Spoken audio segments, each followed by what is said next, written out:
নাটক অচেনা শকুনি, রচনা শ্রী শুভাশিস ঘোষ ঠাকুর।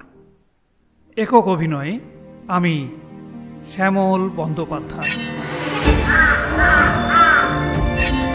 শুরু হচ্ছে নাটক অচেনা শকুনি।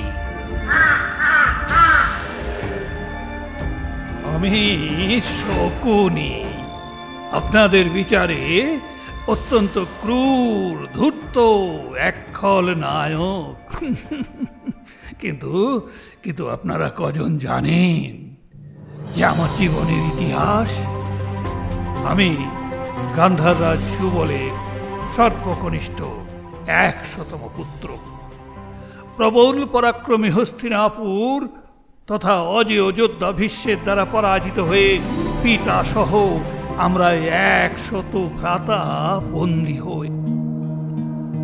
কারারুদ্ধ অবস্থায় যে যৎসামান্য খাদ্য আমাদের দেওয়া হতো তা অন্যেরা না খেয়ে একত্রিত করে আমায় খাইয়ে বাঁচিয়ে রাখা হয়েছিল।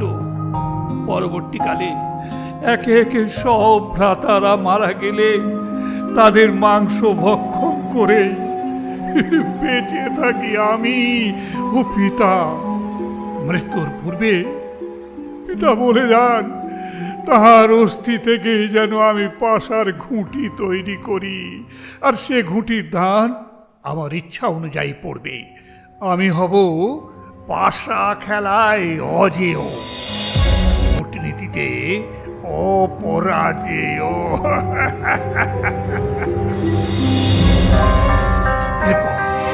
এরপর আমার ভগিনী গান্ধারীর সঙ্গে অন্ধকুরুরাজ ধৃতরাষ্ট্রের অন্যায় বিবাহ।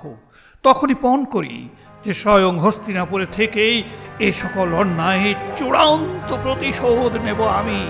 যেন তেন প্রকারেণ ধ্বংস করব এই কুরু বংশকে।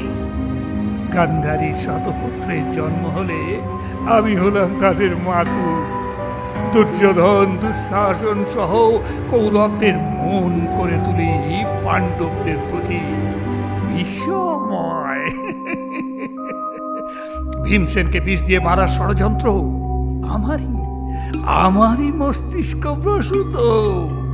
পাশা খেলায় পরাজিত কপর্দক শূন্য পাণ্ডবদের বনবাসে পাঠানো, অথবা বনবাসকালে তাদের পুড়িয়ে মারার জন্য বারণাবতে সহজে দহনশীল যৌতুগৃহ তৈরির ষড়যন্ত্র, সব সব সব হয়েছিল আমারই বুদ্ধিতে।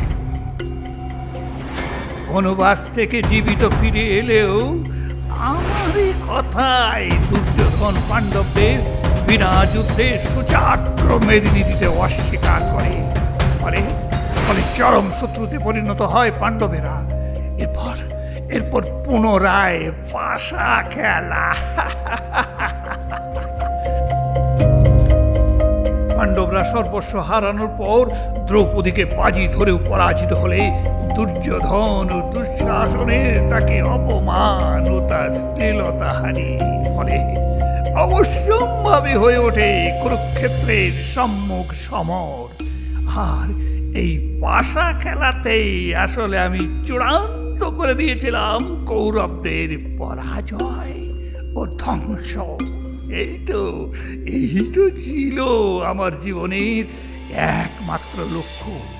আমার পিতা ওই 100 ভ্রাতার প্রতি যে অত্যাচার ও তাদের হত্যা, এটাই তো ছিল তার প্রতিশোধ।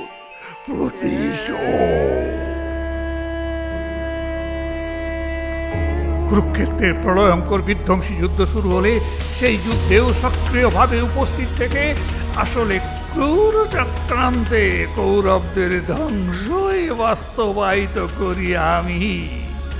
পরপর কুরুপক্ষের সব বীরেদের মৃত্যুতে ভিতরে ভীষণভাবে আসলে উল্লসিতই হয়েছি আমি।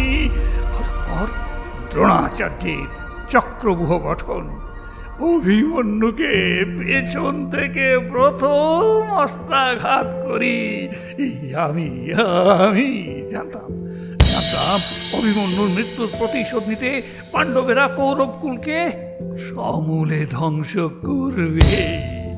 কৌরবদের ধ্বংস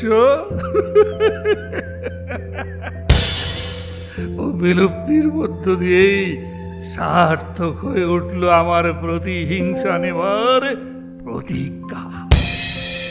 জানি হয়তো একমাত্র কৃষ্ণই পারতেন আমার এইসব কূটনৈতিক চালকে বানচাল করতে।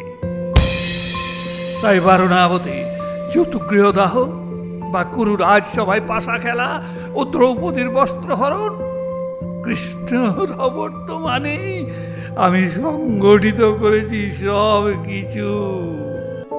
কেবল একটাই ভুল, অন্যায়ভাবে ও অমতে বিবাহ হলেও নারীরা যে বিবাহের পর তার সংসারকে নিজের সংসার ভাবেন এ ধারণা না থাকায় কুরুবংশ ধ্বংসের পর আমাকে দোষী করে গান্ধারী অভিশাপ দিলেন আমায়। আমার রাজ্যে কোনোদিন শান্তি প্রতিষ্ঠা হবে না। আমার রাজ্য গান্ধার, বর্তমানে পরিচিত কান্দাহার নামে, যা বর্তমান আফগানিস্তানের অন্তর্গত। হ্যাঁ, বলতেই হয় যে গান্ধারীর সেই অভিশাপও ফলে চলেছে আজও অক্ষরে অক্ষরে।